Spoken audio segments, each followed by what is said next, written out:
आज आहे संकष्टी चतुर्थी आणि आज आपल्याला एक उपाय करायचा आहे। त्यासाठी एक मातीची पणती आपल्याला लागणार आहे। या मातीच्या पणतीमध्ये आपल्याला तूप किंवा तेल टाकायचं आहे आणि जोड वात बनवायची आहे, म्हणजे 2 वातींची एक वात बनवायची आहे। आणि अशा प्रकारे हा दिवा आपल्याला देवघरामध्ये प्रज्वलित करायचा आहे। दिव्याला तांदळाचं आसन देखील द्यायचं आहे।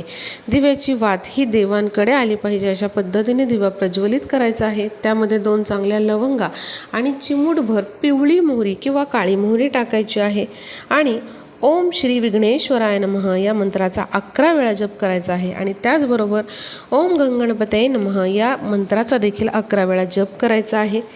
या उपायामुळे आपल्या घरामध्ये सकारात्मक ऊर्जा वाढीस लागते। त्याचबरोबर माता लक्ष्मीचे आगमन आपल्या घरामध्ये होते आणि जे नजर दोष आहेत ते देखील दूर होतात।